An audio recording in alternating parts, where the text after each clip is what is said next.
Hola y bienvenidos a esta entrevista en France 24 y Radio Francia Internacional. Nuestro invitado hoy es el presidente de la República de Colombia, Gustavo Petro. Muchas gracias, señor presidente. Gracias, Mar. ¿Cómo está usted? Bien, gracias. Y conmigo para esta entrevista, Angélica Pérez, de Radio Francia Internacional. Gracias, Marca. Presidente, quiero hablar de la guerra entre Ucrania y Rusia. Lula hace poco dijo que el presidente de Ucrania, Volodymyr Zelensky, era tan responsable como el mandatario ruso, Vladimir Putin. ¿Es su opinión? Yo voy un poquito más allá. América Latina ha sido invadida muchas veces. La primera invasión, España y Portugal. Pero de ahí en adelante invadieron los franceses, invadieron los ingleses, invadieron los norteamericanos. Las invasiones norteamericanas han sido bastantes ya en la historia reciente. Hemos visto invasiones en el Medio Oriente en el siglo XXI, Irak, Libia, Siria, porque hay unas invasiones que son buenas y se aplauden, y los mismos que aplauden esas invasiones rechazan otras. Hay invasiones buenas y hay invasiones malas. ¿O hay un eje de interés en el poder que determina y califica unas u otras, promueve unas y ataca otras, dependiendo de su propio interés geopolítico?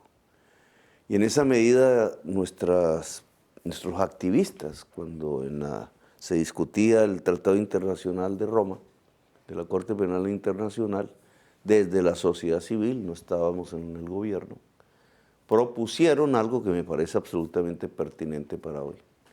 Si vamos a rechazar una invasión, que yo la rechazo, rechacemos todas, las pasadas y las futuras, y elevemos a delito internacional, a crimen internacional, la agresión.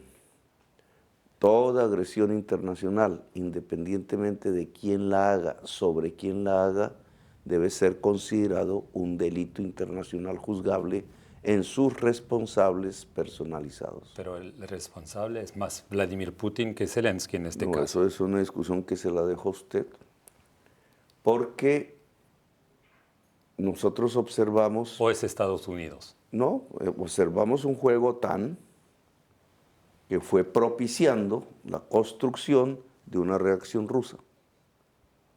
Y la reacción rusa se dio sobre un pueblo que no tenía nada que ver ni con la OTAN, ni con los rusos, que es el pueblo ucraniano.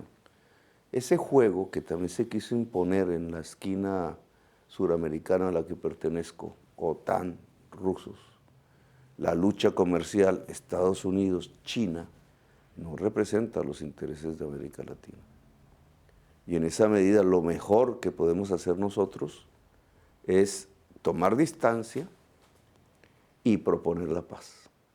Si Lula quiere firmar con nosotros, con el presidente mexicano y con otros gobiernos del mundo, una exhortación al diálogo inmediato, a la tregua inmediata y a finalizar la guerra de inmediato, nosotros estamos dispuestos a firmarla. Usted ha cuestionado la OTAN, acaba de mencionarla. Presidente de Colombia, Colombia es el único país que tiene un acuerdo global desde 2018 con la Alianza del Atlántico Norte, un acuerdo que le permite tener una estrecha cooperación con la OTAN en cuestiones militares, cuestiones de seguridad. Los militares colombianos, el ejército colombiano está dando formación a pedido de la OTAN a los soldados ucranianos en desminado. ¿Considera usted pertinente continuar con este acuerdo global con la OTAN, que diversos sectores, no solo en Colombia, sino latinoamericanos, lo consideraron en su momento como la puerta abierta al intervencionismo, el guerrerismo en la región? La OTAN significa Alianza Atlántico Norte, nosotros somos del Caribe y el Pacífico, y muy latinoamericanos, tuiteó usted en 2013. La palabra latinoamericano se nos queda un poco pequeña, porque somos más que latinos. Los latinos, la herencia latina hace parte, pero no solo ella, sino también la afro, los indígenas ancestrales que estaban antes de los romanos. los árabes que hicieron parte de las embarcaciones de la conquista, traídos a la fuerza por los españoles, etcétera, ha generado una diversidad tan grande que el latinoamericano no expresa exactamente lo que somos. Pero eso es lo que dijo en 2013. Pero, digamos, aceptando el término y sin discutirlo, yo prefiero una alianza latinoamericana. Es un camino que hay que construir, obviamente, pero en la perspectiva de la geopolítica mundial y estos conflictos que no nos representan,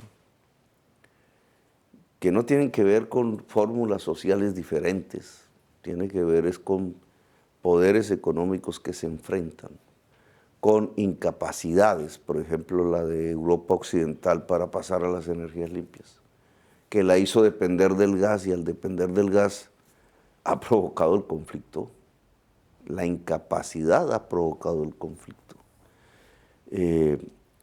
Nosotros deberíamos juntarnos, no solamente en una perspectiva económica, no solamente en la perspectiva futura de lo que significa la crisis climática para América Latina y cómo planificamos y nos organizamos alrededor de ese objetivo de superar la crisis climática con una agenda de descarbonización, sino también desde el punto de vista militar. Que nunca seremos ofensivos. Ningún país latinoamericano que yo recuerde ha sido ofensivo. Siempre hemos sido defensivos. Y yo creo que eso es importante porque en la gran constitución de nuestros pueblos siempre tiene que estar escrita como una prioridad la paz del mundo. ¿Esa es su idea o ya se ha hablado con los otros Se países? ha hablado y ha habido ciertas intenciones, pero hasta ahora eso no tiene una realidad. Hablando de paz, el 4 de noviembre usted sancionó la ley con la cual se pone en marcha el proceso dicho de paz total. Entre otros, eso significa negociaciones con la guerrilla del ELN, las disidencias de las FARC y también grupos armados. De manera muy concreta, ¿hay resultados? ¿Ya hay negociaciones? ¿Qué está pasando? Sí, Mar, nosotros recogimos el estado en que quedó el proceso de paz de Santos. Muerto. No, ¿Trizas? porque Moribundo. se hizo el acuerdo de paz con la FARC. Ahora hay que cumplirlo. Ese acuerdo vale bastante dinero. El primer punto nomás, que es al que me ha acercado en estos meses, que es la reforma agraria, sobre 3 millones de hectáreas de tierra fértil. Ese solo punto vale entre 30 y 60 billones, más o menos entre 6.000 y 8.000 millones de dólares, en un lapso corto de tiempo, que hay que conseguir y que tenemos nosotros que poner en una inversión, porque no es realmente un gasto. Esas 3 millones de hectáreas empezarían a producir alimentos, generarían unos multiplicadores económicos, aparecería una clase media rural, pero bueno, digamos, ese es un punto, cumplir los acuerdos de paz con las FARC, que abre las opciones, digamos, de paz con el ELN, que también estaban en un punto intermedio, interrumpido abruptamente. Yo de ese punto intermedio he partido, reconocido los protocolos, etcétera. ¿Dónde estamos ahora? Ahora estamos en que el ELN, de acuerdo a la ley que se acaba de aprobar, ya ha escogido unos voceros, negociadores de la organización, tiene diferentes denominaciones. Nosotros hemos hecho lo mismo, ya se hará público en su momento, en este instante no se puede. No se ha escogido el lugar, será lo que viene, un punto. Había sido Cuba, y porque Cuba prestó su territorio, la derecha extrema que gobernó el país después del gobierno de Santos decidió insinuarle, o más bien decirle a la de extrema derecha que gobernó Estados Unidos después del acuerdo de paz, que colocara a Cuba en los países terroristas, y lo hicieron. Es decir, el castigo a Cuba por haber ofrecido su territorio para hacer la paz en Colombia fue haberlo conducido a un aislamiento internacional más profundo, a través de la lista de países que favorecen el terrorismo. Ese punto geográfico hoy entonces es más problemático porque está ese antecedente. Y estamos en eso, en el lugar donde se van a hacer las negociaciones. Una vez negociadores de un lado, negociadores del otro, se sienten en ese punto geográfico con unos países que se han ofrecido para ser garantes del proceso, entre esos Cuba, Noruega y Venezuela. Estaba Brasil, ya habrá que ver qué pasa después de diciembre con Brasil. Hay países que se han acercado al proceso. Francia acaba de decirme que cuente con el gobierno francés en todo. España se acercó, incluso reunió conmigo en el periodo de campaña. España llevó al ELN a la lista de terroristas en Europa y genera cierto ruido. Pero en general el mundo ha expresado su apoyo al inicio de un proceso de paz con el ELN. Pero nosotros no nos queremos quedar ahí solamente. Queremos recuperar para la paz las disidencias hoy armadas de la FARC. Y queremos abrir una perspectiva cuyo hilo es difícil de establecer, la frontera, porque las condiciones del conflicto y la violencia en Colombia se han permeado del narcotráfico desde hace mucho tiempo. La diferenciación está más en los orígenes que en la actualidad, pero hay organizaciones puramente narcotraficantes que tienen control territorial, que se han empoderado, sobre todo en los últimos años, casi que necesitaríamos todo el abecedario para denominarlas. Y con ellas también queremos establecer no tanto un diálogo político, porque un diálogo político versa sobre el poder, y no se trata de conceder poder al narcotráfico, sino es un diálogo jurídico en donde el Poder Judicial puede negociar con este tipo de organizaciones beneficios jurídicos a cambio de un autodesmantelamiento pacífico de sí mismas bajo los principios de verdad, justicia y reparación. En cierta forma es quitar el proletariado del narcotráfico. El narcotráfico quizás siga porque mientras haya prohibición de la cocaína habrá mafia. Pero es un paso adelante por lo menos desde la perspectiva de la pacificación de Colombia. Y con Iván Márquez, el ex jefe de FARC, ¿hay discusiones, hay canales abiertos con él de manera muy concreta? Iván Márquez es una de las disidencias. Pero hay contactos. Hasta hace poco supimos que estaba vivo, porque el gobierno oficialmente lo había dado por muerto, como muchos otros que han aparecido vivos, y que pues no sabíamos. Pero todo el conjunto de disidencias queremos que se acoja a un proceso de paz. Colombia es, y usted lo sabe claro, el mayor productor de cocaína en el mundo y víctima de eso mismo. Usted como presidente colombiano denuncia el fracaso total de la política antidrogas por prohibicionista, por ecocida, y esa guerra contra las drogas ilícitas ha sido determinada, diseñada desde hace 50 años por Estados Unidos. Sí. Usted ha encontrado altos funcionarios del gobierno estadounidense, el secretario de Estado Blinken, una delegación oficial que envió su par Joe Biden a hablar expresamente con usted, el jefe de la CIA. ¿Qué respuestas concretas da Washington, medidas concretas a esa visión que tiene usted de lo que debe ser realmente la lucha contra el narcotráfico y el manejo de las drogas ilícitas? Y la otra es la hoja de coca. Yo creo que el sector político que hoy gobierna Estados Unidos es consciente de que fracasó la guerra contra las drogas. En su sociedad no lo pueden, digamos, se tienen que mover muy prudentemente, muy paquidérmicamente, pero creo que son conscientes, es lo que hemos hablado. Digamos, las cifras son contundentes, es que hay 1 millón de muertos latinoamericanos, es que millones de personas, la mayoría negras, han pasado por consumir o por portar una pequeña cantidad en las cárceles de Estados Unidos.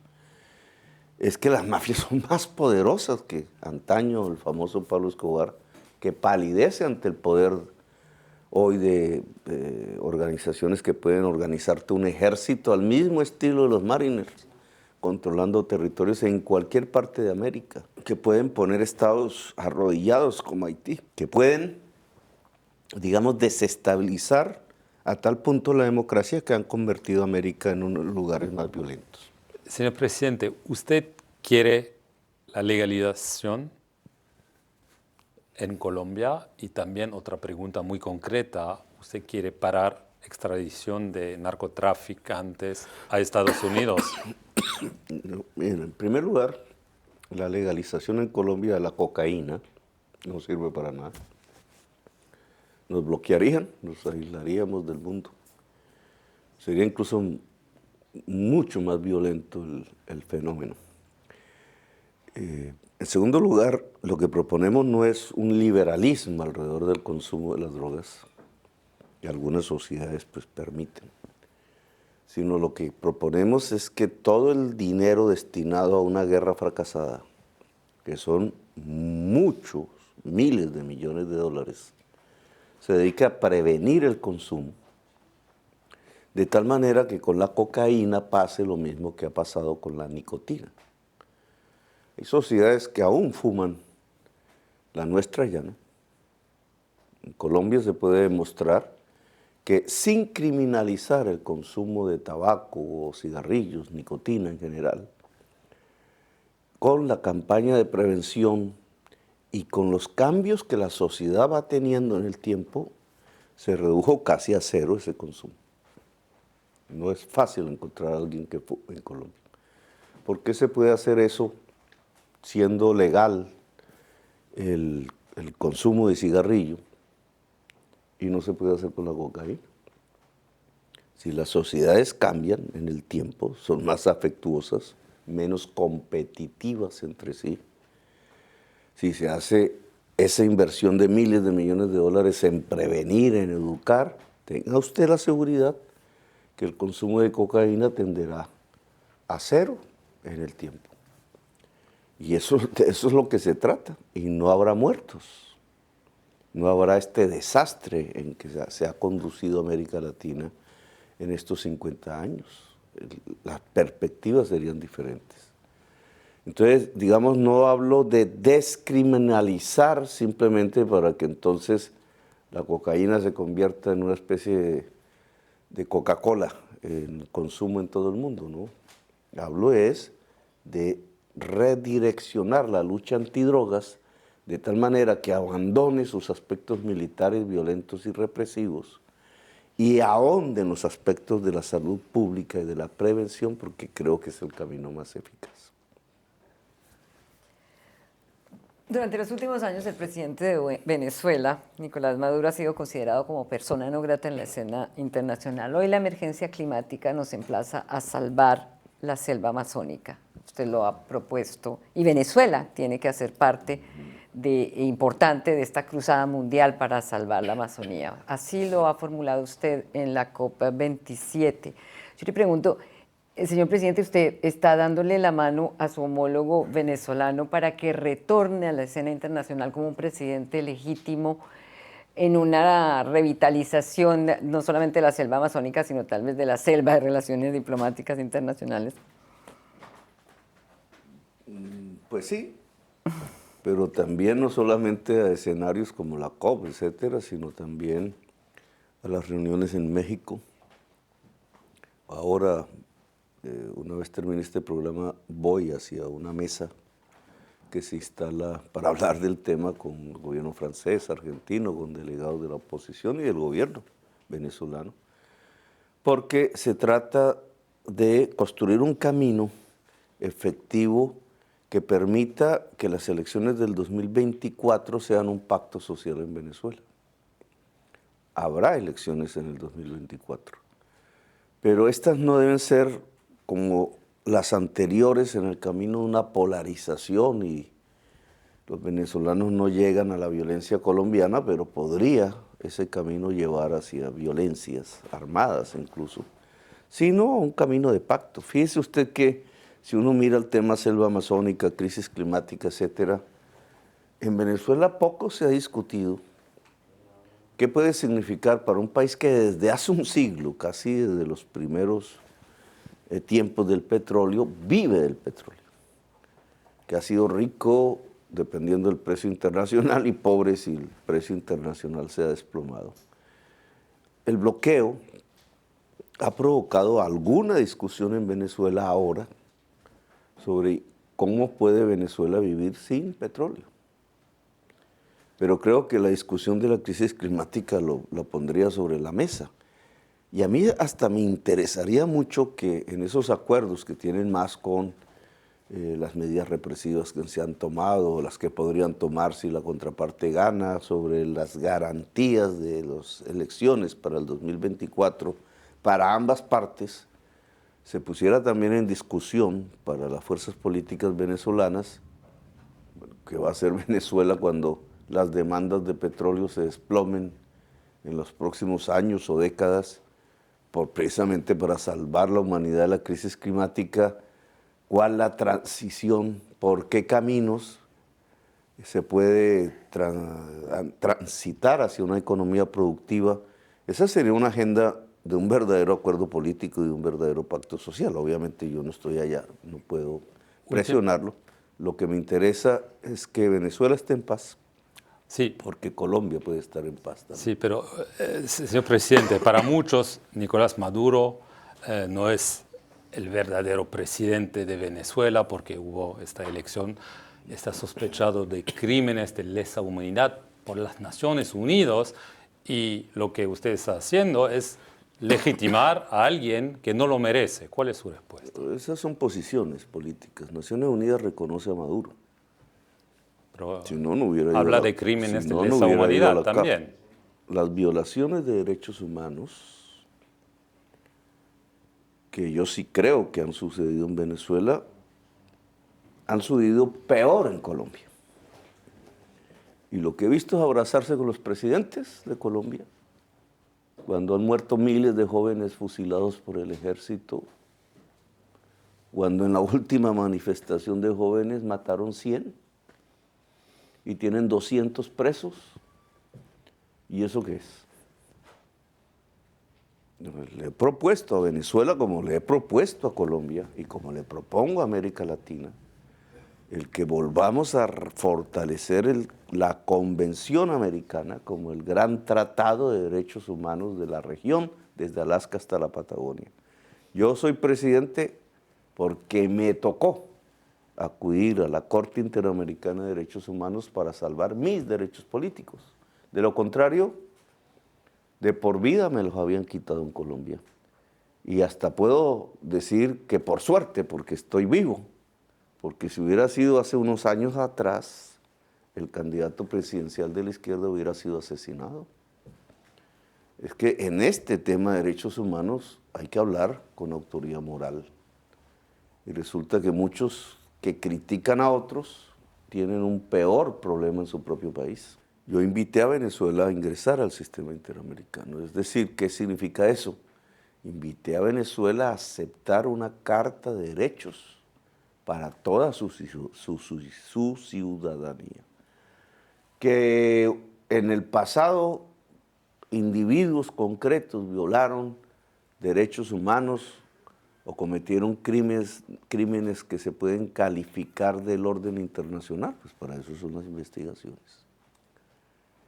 Nosotros queremos que en Colombia también se investiguen y que en toda América se investiguen, que nadie tiene por qué al ser gobernante, tener la capacidad o la impunidad de violar los derechos humanos. Pero partamos de un principio, de lo que se trata no es de condenar a los países para que siempre se quiebren los derechos humanos, sino para que salgan de ese tipo de episodios a partir de un acuerdo político, de un pacto. Se cumplen 100 días de su gobierno, el primero de izquierda en Colombia, que llega con una ambiciosa agenda social que la llaman la paz total ustedes. Esas grandes transformaciones, presidente, implica tocar intereses. ¿Teme usted que sectores que se vean afectados económica o ideológicamente puedan intentar desestabilizar su gobierno o desestabilizarlo o atentar contra él? Están en eso. No me acabé de posesionar y ya se citaban manifestaciones, pensaban que iban a ser muy grandes, hasta ahora han sido muy pequeñas. Han pensado ver cómo rompen la coalición mayoritaria que logré conformar en el Congreso, hasta ahora no han podido.